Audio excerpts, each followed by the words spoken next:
നിയോഗത്താലി. എന്താടോ, എന്തുപറ്റി? ശ്രീനന്ദെ കണ്ടോ? ഇല്ല, ഇതുവരെയും കണ്ടുകിട്ടിയില്ല. ഇന്ദിര കരഞ്ഞുകൊണ്ട് അയാളോട് പറഞ്ഞു. എടാ, പേടിക്കാനൊന്നുമില്ല. താൻ ഇങ്ങനെ കരയാതെ.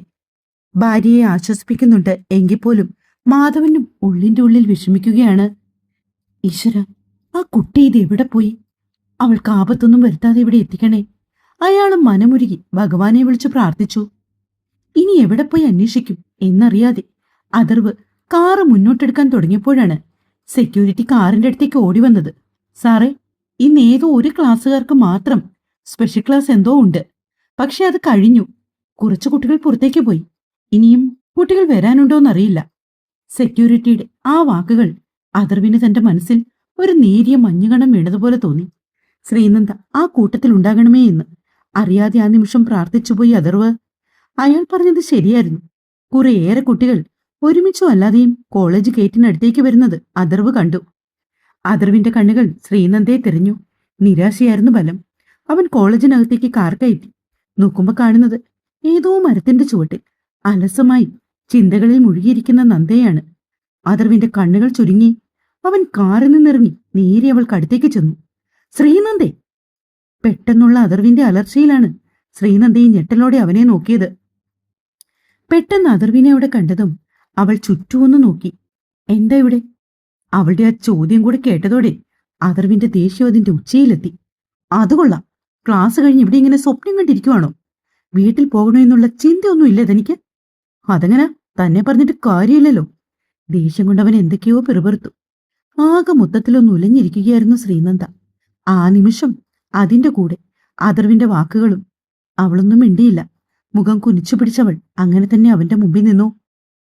ഒന്ന് വണ്ടി കയറ്! അലർന്നതുപോലെ അഥർവ് അവളോട് പറഞ്ഞതും അവിടെ ഇവിടെ നിന്ന് കുറച്ച് കുട്ടികളുടെ ശ്രദ്ധ അവരിലേക്ക് നീണ്ടു. ശ്രീനന്ദ ഒന്നും മിണ്ടാതെ നേരെ കാറിലേക്ക് കയറി. ആ നേരം കൊണ്ട് അഥർവ് ഫോണെടുത്ത് ഇന്ദിരയെ വിളിച്ചു. ഞാൻ ശ്രീനന്ദയുടെ കോളേജിലുണ്ട്. ഞാൻ അയാളെ കണ്ടു. ആണോ? ഞങ്ങൾ ദാ വീട്ടിലേക്ക് വരുവാണ്. ശരി മോനെ, ഇന്ദിര മറുപടി പറഞ്ഞു. അപ്പോഴാണ് അവർക്ക് സമാധാനമായത്. എന്തായി? പെട്ടെന്ന് മാധവൻ ഇന്ദിരയ്ക്ക് അടുത്തേക്ക് വന്നു. അഥർവ് ശ്രീനന്ദയെ കണ്ടെന്ന്. അവർ ശ്രീനന്ദയുടെ കോളേജിലുണ്ടെന്നാ പറഞ്ഞത്. ഞാൻ അപ്പോഴേ തന്നോട് പറഞ്ഞതല്ലേ, ആ കുട്ടി മറ്റെന്തെങ്കിലും കാര്യവുമായി ബന്ധപ്പെട്ട് കോളേജിലോ അല്ലെങ്കിൽ ഏതെങ്കിലും കടകളിലോ കയറിയതാകുന്നു. എന്തൊക്കെ പറഞ്ഞാലും നമുക്കൊരു ടെൻഷനില്ലേ മാധവേട്ട? ഇന്ദിര മാധവന്റെ മുഖത്തേക്ക് നോക്കി. ശരിയാണ്, ഇന്ദിരയെ കുറ്റം പറയാൻ പറ്റില്ല. പെൺമക്കളുള്ള ഓരോ അമ്മമാരും വല്ലാത്തൊരു വെപ്രാളത്തോടു കൂടിയാ ഓരോ മണിക്കൂറും കഴിച്ചു കൂട്ടുന്നത്. അവരൊന്ന് വീട്ടിൽ നിന്ന് പോയാൽ പുറത്തേക്കിറങ്ങി വരുന്നതുവരെ ചങ്കിലൊരു പിടപ്പാണ്. ആ, അതൊക്കെ പോട്ടെ. താൻ എന്തായാലും ആര്യൻകുട്ടനെ ഫ്രഷാക്ക്. അവൻ താ യൂണിഫോമിൽ തന്നെ ഇരിക്കുവാണ്. അപ്പോഴാണ് ഇന്ദിരയും അത് ശ്രദ്ധിച്ചത്. ശ്രീനന്ദയെ കാണാനില്ലല്ലോ എന്നുള്ള വിഷമത്തിൽ വല്ലാത്തൊരു ആവലാതിയോടെ നടന്നപ്പോ സത്യം പറഞ്ഞാൽ ആര്യൻകുട്ടനെ ശ്രദ്ധിക്കാനൊക്കെ അവർ മറന്നുപോയിരുന്നു. ലിവിംഗ് റൂമിൽ ടിവിയുടെ ഫ്രണ്ടില് യൂണിഫോം പോലും മാറാതെ കാർട്ടൂൺ കണ്ടുകൊണ്ടിരിക്കുവാണ് ആര്യൻ. ആര്യൻകുട്ടാ, വാ, അച്ചമ്മ ഫ്രഷാക്കി തരാം. അവർ അവനടുത്തേക്ക് ചെന്ന് വിളിച്ചു. ആന്റി എവിടെ അച്ചമ്മേ? ആന്റിയും കൊണ്ട് അച്ഛൻ കോളേജിൽ നിന്ന് വരുന്നുണ്ട്. ആണോ? അത്രമാത്രം ചോദിച്ചുകൊണ്ട് ആര്യൻകുട്ടൻ ഇന്ദിരയ്ക്കിപ്പോ മുകളിലേക്ക് നടന്നു. ഇന്ദിരയെ വിളിച്ച് ഫോൺ പോക്കറ്റിൽ ഇട്ട ശേഷമാണ് അഥർവ് കാറിൽ കയറിയത്. ശ്രീനന്ദയ്ക്ക് കണ്ണ് നിറഞ്ഞു വരുന്നുണ്ടായിരുന്നു. നനഞ്ഞ കണ്ണുകൾ അവൾ ഉള്ളം കൈവച്ച് അമർത്തി തുടച്ചു. ഇനിയിപ്പോ ഇങ്ങനെ ഇരുന്ന് കരഞ്ഞിട്ട് വല്ല കാര്യമുണ്ടോ? അതൊക്കെ പോട്ടെ, താനെന്താ ഇത്രയും ലേറ്റ് ആയത്? അത് പിന്നെ സ്പെഷ്യൽ ക്ലാസ് ഉണ്ടെന്ന് പറഞ്ഞിരുന്നു. സ്പെഷ്യൽ ക്ലാസ് ഒക്കെ ഉണ്ടെന്ന് ഇങ്ങനെ സ്പോട്ടിലാണോ പറയുന്നത്? അതൊക്കെ അറ്റ്ലീസ്റ്റ് ഒരു ദിവസം മുമ്പെങ്കിലും ഇൻഫോം ചെയ്യേണ്ടതല്ലേ? അത് ഇന്നലെ ക്ലാസ്സിലെ ടീച്ചർ സ്പെഷ്യൽ ക്ലാസ്സിനെ കുറിച്ച് ഗ്രൂപ്പിൽ ഇട്ടിരുന്നു. പക്ഷെ ഞാൻ അറിഞ്ഞില്ല. അപ്പോഴാണ് അഥർവ് ഓർത്തത് അവൾക്ക് ഫോണില്ലായിരുന്നല്ലോ എന്ന കാര്യം. വരാൻ താമസിക്കുമെങ്കിൽ അറ്റ്ലീസ്റ്റ് തനിക്കൊന്ന് വീട്ടിലേക്ക് വിളിച്ച് പറഞ്ഞുകൂടെ? ഇനി തനിക്ക് ഫോണില്ലെങ്കിൽ തന്നെ എത്രമാത്രം കുട്ടികൾ പഠിക്കുന്ന ക്ലാസ്സാണ്. ആരുടെയെങ്കിലും ഫോണിൽ നിന്ന് വിളിച്ചൂടെ? അത് പിന്നെ അമ്മയുടെ നമ്പർ അതെനിക്ക് കാണാതറിയില്ല. അഥർവിന്റെ മുഖം കുറച്ച് കടുപ്പത്തിൽ ഇരിക്കുന്നത് കൊണ്ട് തന്നെ നേരിയ ഭയത്തോടെ നിർത്തിയാണ് ശ്രീനന്ദ കാര്യങ്ങൾ പറയുന്നത്. ഒപ്പം അവളുടെ കണ്ണുകളും നിറയുന്നുണ്ട്. ആ, അതൊക്കെ പോട്ടെ, താൻ കണ്ണു തുടയ്ക്ക്. എന്തിനാണ് ഇത്ര ചെറിയ കാര്യങ്ങൾക്കൊക്കെ ഇങ്ങനെ വിഷമിക്കുന്നത്? മുഖത്തൽപ്പം അയവ് വരുത്തി അഥർവ് പറഞ്ഞു. നന്ദ കരയുന്നത് കണ്ട് അവനും ഉള്ളിൽ എന്തോ ഒരു നൊമ്പരം പോലെ. സത്യം പറഞ്ഞാല് അഥർവ് വഴക്ക് പറഞ്ഞതിന്റെ പേരിലൊന്നും ആയിരുന്നില്ല ശ്രീനന്ദ കരഞ്ഞത്. പാർവതിയുടെ ഏട്ടന് വല്ലാത്ത വിഷമം വയ്യാത്ത വിഷമം ആക്സിഡന്റ് ആയി എന്ന് കേട്ടപ്പോ മുതൽ അവൾ പ്രാർത്ഥനയിലായിരുന്നു. പിന്നെ ടീച്ചർ വഴക്ക് പറഞ്ഞതിന്റെ വിഷമം. അങ്ങനെ എല്ലാം കൂടി വല്ലാത്തൊരവസ്ഥയിലായിരുന്നു അവൾ. എനിക്ക് ആ ഫോണൊന്ന് തരുമോ? രണ്ടും കൽപ്പിച്ച് ശ്രീനന്ദ അഥർവിനോട് ചോദിച്ചു. ഫോൺ എന്തിനതെനിക്ക്? വീട്ടിലേക്ക് വിളിക്കാനാണെങ്കിൽ അമ്മയെ ഞാൻ വിളിച്ചു പറഞ്ഞിട്ടുണ്ട്. അതല്ല, എന്റെ കൂട്ടുകാരിയുടെ ഏട്ടന് ഒരു ആക്സിഡന്റ്. ഉച്ചയ്ക്ക് അവൾ കോളേജിൽ നിന്ന് പോയി. അവളുടെ ഏട്ടന് എങ്ങനെയുണ്ടെന്നറിയാൻ. തന്റെ ഏത് കൂട്ടുകാരി? അന്ന് നമ്മൾ ഷോപ്പിംഗ് മാളിൽ വെച്ച് കണ്ട ആ കുട്ടിയോ? എന്തോ അറിയാതെ അഥർവിന്റെ വായിൽ നിന്ന് വന്നുപോയത് ആ ചോദ്യമായിരുന്നു. അവന്റെ ചോദ്യത്തിന് മറുപടിയായി ശ്രീനന്ദ തലകുലുക്കി. ആ കുട്ടിയുടെ ബ്രദറല്ലേ അന്ന് കൂടെ ഉണ്ടായിരുന്നത്? അതെ. ആ പയ്യനാണോ ആക്സിഡന്റ്? അതെ. പറ്റുമെങ്കിൽ ആ ഫോണൊന്നുതാ. നിർത്താതെയുള്ള അവന്റെ ചോദ്യം ചെയ്യൽ സഹിക്കവയ്യാതെ ശ്രീനന്ദ പറഞ്ഞു. അപ്പോഴാണ് അഥർവ് ഓർത്തത്, താൻ എന്തിനാണ് അവളോട് ഇത്രമാത്രം ചോദ്യങ്ങൾ അതേപ്പറ്റി ചോദിച്ചതെന്ന്. എന്തോ പ്രവീണിന് വേണ്ടിയാണ് ഫോൺ ചോദിക്കുന്നതെന്ന് അറിഞ്ഞതും അഥർവിന് വല്ലാത്തൊരു അസ്വസ്ഥത തോന്നി. എങ്കിലും അവൻ ഫോൺ ശ്രീനന്ദയുടെ കയ്യിലേക്ക് കൊടുത്തു. തന്റെ കയ്യിലേക്ക് കിട്ടിയ ഫോണിലേക്കും അഥർവിന്റെ മുഖത്തേക്കും മാറി മാറി നോക്കുവാണവൾ. സത്യം പറഞ്ഞാൽ നന്ദയ്ക്ക് ഇങ്ങനെയുള്ള ഫോണൊന്നും ഉപയോഗിക്കാൻ അറിയില്ല. അവൾ ആകെ ഉപയോഗിച്ചിട്ടുള്ളത് സുനിത ചേച്ചിയുടെ കീപാഡ് ഫോണായിരുന്നു. പിന്നെ ഇന്ദിരയുടെ ഫോൺ. അതും അവൾ പറഞ്ഞു കൊടുത്തത് പ്രകാരം ഇന്ദിരയാണ് നമ്പർ അടിച്ചു കൊടുത്തത്. അവൾക്ക് നേരെ നീട്ടിയ ഫോൺ ഓണാക്കി കൈ സ്വന്തം കയ്യിലേക്ക് വെച്ചുകൊണ്ട് അഥർവ് അവളെ നോക്കി. നമ്പർ പറ. പാർവതിയുടെ നമ്പർ തെറ്റാതെ പറഞ്ഞു കൊടുത്തു നന്ദ. ശേഷം കോൾ ചെയ്തവളുടെ കയ്യിലേക്ക് തന്നെ ഫോൺ കൊടുത്തു അവൻ. ശ്രീനന്ദ ഫോൺ പതിയെ ചെവിയോട് ചേർത്ത് പിടിച്ചു. കുറച്ചുനേരം ബെല്ലടിച്ചെങ്കിലും പാർവതി കോൾ എടുക്കുന്നുണ്ടായിരുന്നില്ല. അതോടെ ശ്രീനന്ദയ്ക്ക് വല്ലാത്തൊരു വെപ്രാളം തോന്നി. കൈകൾ പിണച്ചുമഴിച്ചു അവൾ മനസ്സിലെ സംഘർഷം നിയന്ത്രിക്കാൻ ശ്രമിച്ചു. കോൾ എടുക്കുന്നില്ല. ഇതാ. അതും പറഞ്ഞുകൊണ്ട് ശ്രീനന്ദ അഥർവിന്റെ ഫോൺ അവന് നേർക്ക് നീട്ടി. പിന്നീട് വീടെത്തുന്നതുവരെ ഇരുവരും പരസ്പരം ഒന്നും സംസാരിച്ചില്ല. കാറിൽ നിന്ന് ശ്രീനന്ദ പുറത്തേക്ക് ഇറങ്ങുമ്പോൾ തന്നെ മുറ്റത്ത് കാറ് വന്നു എന്ന് ശബ്ദം കേട്ട് ഇന്ദിര പുറത്തേക്ക് വന്നിരുന്നു. എന്നാലും എന്റെ മോളെ പേടിപ്പിച്ച് കളഞ്ഞല്ലോ നീ.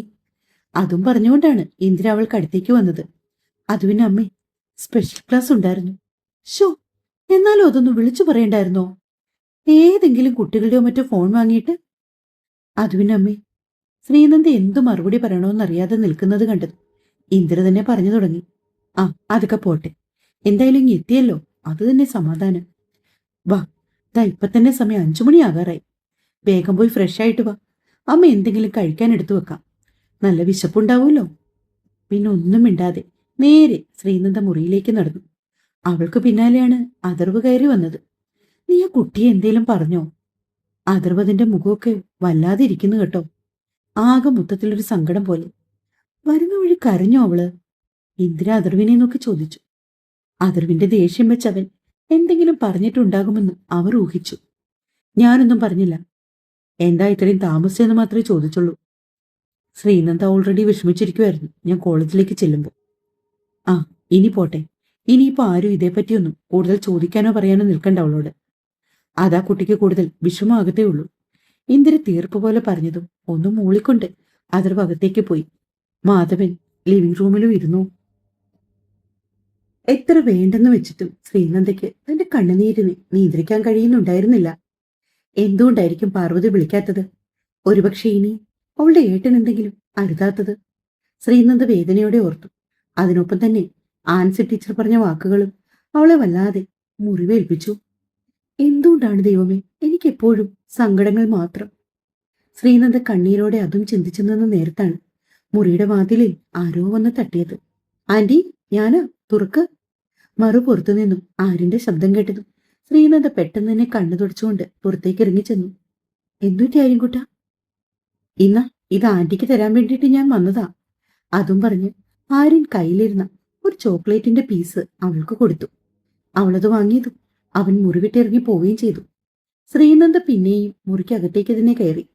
എന്തോ മധുരമേറിയ ചോക്ലേറ്റ് നുണയുമ്പോൾ പോലും അവൾക്കതൊന്നും ആസ്വദിക്കാൻ പറ്റുന്നുണ്ടായിരുന്നില്ല. കാരണം അവൾക്ക് ചുറ്റും നടക്കുന്ന പ്രശ്നങ്ങൾ അത്രമേൽ വലുതായിരുന്നു. ഇനിയും താമസിച്ചാൽ ഇന്ദിര എന്ത് ചിന്തിക്കുമെന്ന് കരുതിക്കൊണ്ട് പെട്ടെന്നൊന്ന് കുളിച്ചിറങ്ങി അവൾ താഴേക്ക് ഇറങ്ങി ചെല്ലുമ്പോൾ കാണുന്നത് പടികൾ കയറാൻ തുടങ്ങുന്ന ഇന്ദിരയാണ്. പെട്ടെന്ന് ഇന്ദിര ശ്രീനന്ദ വരുന്നു കണ്ടതും അവിടെ തന്നെ നിന്നു. നല്ല ആളാ, കുളിക്കാൻ പോയിട്ട് എത്ര നേരായി. ഞാൻ കരുതിയത് എന്തു പറ്റിയെന്ന്. ഞാൻ വിളിക്കാൻ വരാൻ തുടങ്ങുമായിരുന്നു. ശ്രീനന്ദയെ കണ്ടതും ഇന്ദിര പറഞ്ഞു. ഞാൻ ഞാൻ കുറച്ചു നേരം അവിടെ ഇരുന്നു. അതിനിപ്പോ എന്താ? മോൾ ആഹാരം ഒന്നും കഴിച്ചില്ലല്ലോ, അതുകൊണ്ടാ ഞാൻ വിളിക്കാൻ വേണ്ടി വന്നത്. പിന്നീട് ചായ കുടിക്കുകയും എല്ലാവർക്കൊപ്പം വർത്താനം പറയുകയും ചെയ്യുന്നുണ്ടെങ്കിലും ശ്രീനന്ദയുടെ മനസ്സ് അതിവിടെ ഒന്നുമല്ലെന്ന് ഇന്ദിരയ്ക്ക് മനസ്സിലായി. എന്തു പറ്റു കുട്ടി? നിനക്കെന്തെങ്കിലും വിഷമമുണ്ടോ? കോളേജിൽ വെച്ചോ മറ്റെവിടെയെങ്കിലും വെച്ച് ആരെങ്കിലും നിന്നെ എന്തെങ്കിലും പറഞ്ഞോ? രാവിലെ അങ്ങോട്ട് പോയപ്പോഴുള്ള സന്തോഷമൊന്നും ഇപ്പൊ മുഖത്തില്ലല്ലോ. ഇന്ദിര അടുക്കളയിൽ വെച്ച് ശ്രീനന്ദയോട് ചോദിച്ചതും ഒരേങ്ങലോട് ശ്രീനന്ദ അവരുടെ മാറിലേക്ക് വീണ് പൊട്ടിക്കരഞ്ഞു. എന്താ മോളെ കാര്യം? കോളേജിൽ വെച്ച് ടീച്ചർ അങ്ങനെ പറഞ്ഞതും പാർവതിയുടെ ഏട്ടന് സംഭവിച്ച അപകടവും എല്ലാം പറഞ്ഞു ശ്രീനന്ദ ഇന്ദിരയോട്. ഒരു വേള അവളെ എന്തു പറഞ്ഞ് ആശ്വസിപ്പിക്കണം എന്നറിയാതായിപ്പോയി ഇന്ദിരയ്ക്ക്. കുട്ടി, നീ വിഷമിക്കണ്ട. നിന്റെ കൂട്ടുകാരിയുടെ ഏട്ടന് ഒന്നും സംഭവിക്കില്ല. വേണമെങ്കിതാ അമ്മയുടെ ഫോണിൽ നിന്ന് മോൾ ഒന്നുകൂടി വിളിച്ചു നോക്ക്. ചിലപ്പോ കൂട്ടുകാരിയുടെ ഫോൺ സൈലന്റിലോ മറ്റോ ആയിരിക്കും. അതാവും ഫോൺ എടുക്കാത്തത്. അല്ലാതെ നീ ചിന്തിച്ചു കൂട്ടും പോലെ ഒന്നും ഉണ്ടാവില്ല. ഇന്ദിര അത് പറയുന്നതോടൊപ്പം തന്നെ ഫോൺ എടുത്ത് അവൾക്ക് നേരെ നീട്ടി. ശേഷം പാർവതിയുടെ നമ്പർ ഡയൽ ചെയ്തു. ഇന്ദിരയുടെ ഫോണിൽ നിന്ന് വിളിച്ചിട്ടും പാർവതി കോൾ എടുക്കാതായതോടെ ശ്രീനന്ദയ്ക്ക് നിയന്ത്രിക്കാനാകാത്ത വിധം സങ്കടം വന്നുപോയി. പിന്നെ ടീച്ചറിന്റെ കാര്യം എല്ലാ സ്ഥലത്തും കാണുമ്പോളെ ഇങ്ങനെയൊക്കെ ചില ആളുകൾ ഞാൻ പഠിപ്പിച്ചുകൊണ്ടിരുന്ന സമയത്തും ഉണ്ടായിരുന്നു. പക്ഷെ എന്റെ കണ്ണിപ്പെട്ടാൽ ഞാൻ അവർക്കൊക്കെ അപ്പൊ തന്നെ വാണിംഗ് കൊടുക്കും. ഇതിപ്പോ നമുക്ക് എന്തെങ്കിലും ചെയ്യാം, മോള് വിഷമിക്കണ്ട. അമ്മ ഇതിനെല്ലാം ഒരു പരിഹാരം കണ്ടെത്തിത്തരാം. തൽക്കാലം മോളൊരു കാര്യം ചെയ്യും, കുറച്ചു നേരം പോയി ഒന്ന് കിടക്ക്. അപ്പൊ എല്ലാം ശരിയാവും. ഒന്ന് ഉറങ്ങി എഴുന്നേൽക്കുമ്പോ ഉഷാറാകും. മുഖത്തൊക്കെ വല്ലാത്ത ക്ഷീണമുണ്ട്, ചെല്ലും. അതും പറഞ്ഞുകൊണ്ട് ഇന്ദിര നിർബന്ധിച്ചവളെ മുറിയിലേക്ക് പറഞ്ഞു വിട്ടു. മുറിയിലേക്ക് ചെന്നെങ്കിലും ശ്രീനന്ദയ്ക്ക് കിടക്കാനൊന്നും കഴിഞ്ഞിരുന്നില്ല. അവളുടെ മനസ്സ് ഏതൊക്കെയോ ഓർമ്മകളെ തട്ടിത്തടഞ്ഞങ്ങനെ നിൽക്കുവാണ്. അതേസമയം റൂമിലെത്തി ആര്യനെ അല്പനേരം പഠിപ്പിച്ച് നേരെ ഓഫീസ് റൂമിലേക്ക് കയറിയതാണ് അതർ. കുറച്ചു സമയം കഴിഞ്ഞ ശേഷമാണ് അവന്റെ ഫോൺ റിങ് ചെയ്യാൻ തുടങ്ങിയത്. നമ്പർ മാത്രമുള്ള കോളായിരുന്നതിനെ തന്നെ അതാരാണെന്ന് പെട്ടെന്ന് അതർവിന് മനസ്സിലായില്ല. അവൻ കോൾ എടുത്ത് ചെവിയോരം ചേർത്ത് വെച്ചു. മറുപുറത്ത് നിന്നൊരു സ്ത്രീ ശബ്ദമാണ്. ഹലോ. അവിടെ നിന്നൊരു ഹലോ വന്നപ്പോൾ തിരികെ അതർവ് മറുപടി കൊടുത്തു. ഹലോ, ഇതാരാണ്? ഈ ഫോണിൽ നിന്ന് എന്റെ ഫോണിലേക്ക് ഒരു കോൾ വന്നു. ഇതാരാ വിളിക്കുന്നേ? പാർവതിയാണോ? പെട്ടെന്നാണ് അതർവിന് ഓർമ്മ വന്നത്. ശ്രീനന്ദ തന്റെ ഫോണിൽ നിന്ന് പാർവതിയെ വിളിച്ച കാര്യം. അതെ, ഇത് പാർവതിയാണ്. ആരാണ്? ഒരു മിനിറ്റ് വെയിറ്റ് ചെയ്യ്, ഞാൻ ഫോൺ നന്ദയ്ക്ക് കൊടുക്കാം. എങ്ങനെയോ അവന്റെ വായിൽ നിന്ന് വീണുപോയ ആ വാക്ക് നന്ദ. അതർവ് അത് ശ്രദ്ധിച്ചില്ലെങ്കിലും പാർവതി അത് വ്യക്തമായി തന്നെ ശ്രദ്ധിച്ചിരുന്നു. അതർവ് ഗോവണിയിൽ നിന്നുകൊണ്ട് തന്നെ താഴെ നിൽക്കുന്ന ഇന്ദിരയെ നോക്കി. ശ്രീനന്ദ എവിടെയെന്ന് ചോദിച്ചു. മുറിയിലാണ് മോനെ, എന്താ കാര്യം? ഏയ് ഒന്നുമില്ല. ഇന്ദിര പറഞ്ഞതും അതർവ് നേരെ അവളുടെ മുറിയിലേക്ക് പോയി. അടച്ചിരുന്ന വാതിൽ പതിയെ നോക്ക് ചെയ്തു. നന്ദേ, എടോ ശ്രീനന്ദേ. അതർവ് 2-3 പ്രാവശ്യം വിളിച്ച ശേഷം ശ്രീനന്ദ വന്ന് വാതിൽ തുറന്നു. അവളുടെ കവളിലൂടെ കണ്ണുനീർ ഒഴുകിയിറങ്ങി. ഉണങ്ങിയ പാടുകൾ അവൻ വ്യക്തമായി കണ്ടു. അതർവിന്റെ കണ്ണു ചുരുങ്ങി. എന്താ? അതർവ് തന്നെ തന്നെ കണ്ണെടുക്കാതെ നോക്കി നിൽക്കുന്ന കണ്ടത് ചെറിയൊരു പരിങ്ങലോടെ ശ്രീനന്ദ അവനോട് ചോദിച്ചു. തൈ ഫോൺ തനിക്കാണ്. അതും പറഞ്ഞുകൊണ്ടവൻ ഫോൺ ശ്രീനന്ദയുടെ കയ്യിലേക്ക് കൊടുത്തു. അതർവ് തിരികെ ഓഫീസിലേക്ക് പോയി. ഫോൺ ചെവിയോരം ചേർത്ത് പിടിച്ച ശ്രീനന്ദ ഹലോ. മറുപുറത്തു നിന്ന് കേട്ട ഹലോയിൽ നിന്ന് അതാരാണെന്ന് അവൾക്ക് മനസ്സിലായി. ഹലോ പാറു, നീ ഇതെവിടാ? ഞാൻ എത്ര പ്രാവശ്യം വിളിച്ചു. അമ്മയുടെ ഫോണിൽ നിന്ന് ഞാൻ നിന്നെ ഒരു പ്രാവശ്യം വിളിച്ചു, കുറച്ചു മുന്നേ. ശ്രീ, ഞങ്ങൾ ഇതുവരെ അവിടെ എത്തിയില്ല, പോയിക്കൊണ്ടിരിക്കുന്നേ ഉള്ളൂ. പിന്നെ ഞങ്ങൾ ഏട്ടനെ വീഡിയോ കോളിൽ കണ്ടു. ഏട്ടന് കുഴപ്പമൊന്നുമില്ല. നെറ്റിക്ക് ചെറിയൊരു മുറിവുണ്ട്, പിന്നെ കാലിനൊരു ഒടിവ്. കുറഞ്ഞത് 1 മാസമെങ്കിലും റെസ്റ്റ് എടുക്കണമെന്നാണ് ഡോക്ടർ പറഞ്ഞത്. ഞങ്ങൾ അവിടെ ചെന്ന് ഏട്ടനെയും കൂട്ടി നേരെ നാട്ടിലേക്ക് വരും. ഓ, ഇപ്പോഴാണ് സമാധാനമായത്. ശ്രീനന്ദ നെഞ്ചിൽ കൈവച്ചു. എനിക്കാകെ ഒരു ടെൻഷനായിരുന്നു നീ പോയത്. പിന്നെ സാരല്ലാട്ടോ, നീ വിഷമിക്കണ്ട. നിന്നെ ഞാൻ അങ്ങോട്ട് വിളിക്കാനിരുന്നതാ.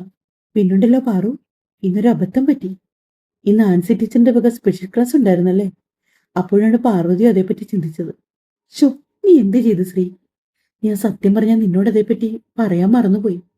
കുഴപ്പമൊന്നും ഉണ്ടായില്ല. ഞാൻ ക്ലാസ് അറ്റൻഡ് ചെയ്തു. പക്ഷേ ക്ലാസ്സിനിടയിൽ വെച്ച് നടന്ന സംഭവങ്ങളും അവസാനം ആൻസി പറഞ്ഞ കാര്യങ്ങളുമെല്ലാം കടുകട തെറ്റാതെ ശ്രീനന്ദ പാർവതിയോട് പറഞ്ഞു. നേരത്തിനുള്ളിൽ പാർവതിയുടെ മുഖഭാവം മാറി. സാരമില്ല ശ്രീ, നീ അതോർത്ത് ടെൻഷനാവണ്ട. ആ തള്ളയുടെ സ്വഭാവം നമുക്ക് അറിയാവുന്നതല്ലേ. ഇവരെയൊക്കെ എങ്ങനെ ടീച്ചറിന് തികച്ചു വിളിക്കും? മറ്റുള്ള ടീച്ചർക്കും കൂടി അപമാനമായിട്ടൊരു സ്ത്രീയെ. പാർവതി നെറ്റി ചൊളിച്ചുകൊണ്ട് പറഞ്ഞു. ആ, അതൊക്കെ പോട്ടെ, ഞാനതൊക്കെ വിട്ടു. ഇപ്പോഴേ എനിക്ക് ശരിക്കും സമാധാനമായത്. നീ അവിടെ ഏട്ടന്റെ അടുത്തെത്തിയിട്ട് എന്നെ വിളിക്കണം. പിന്നെ ഈ ഫോണിലേക്ക് വിളിക്കണ്ട. ഞാൻ കുറച്ചു മുമ്പ് നിന്നെ മറ്റൊരു ഫോണിൽ നിന്ന് വിളിച്ചിട്ടില്ലേ? ആ നമ്പറിൽ വിളിച്ചാൽ മതി. അതും പറഞ്ഞുകൊണ്ട് ശ്രീനന്ദ പാർവതിയുടെ കോള് കട്ട് ചെയ്തു. പിന്നെ നേരെ ഫോണുമായി അഥർവിന്റെ റൂമിലേക്കാണ് ആദ്യം പോയത്. ബെഡ്റൂമിൽ എവിടെയും അഥർവിനെ കാണാതായതോടെ അവനെ തിരിഞ്ഞവൾ ബാൽക്കണിയിലേക്ക് ചെന്നു. ബാൽക്കണി ഡോറ് അടച്ചിട്ടിട്ടുണ്ടായിരുന്നു. പിന്നെ അവൾ നേരെ ഓഫീസ് റൂമിലേക്ക് പോയി. റൂമിൽ കണ്ടില്ലെങ്കിൽ കൂടുതൽ സമയവും അഥർവ് സ്പെൻഡ് ചെയ്യുന്നത് ഓഫീസ് റൂമിലാണ്. വിചാരിച്ച പോലെ തന്നെ അഥർവ് അവിടെയുണ്ട്. ശ്രീനന്ദ ഫോൺ അഥർവിന് നേരെ നീട്ടി. താങ്ക്സ്. അതും പറഞ്ഞ് തിരിഞ്ഞു നടക്കാൻ തുടങ്ങുമ്പോഴാണ് അവന്റെ വിളി പിന്നിൽ നിന്ന് വന്നത്. ശ്രീനന്ദ ചോദ്യഭാവത്തിൽ അഥർവിനെ നോക്കി.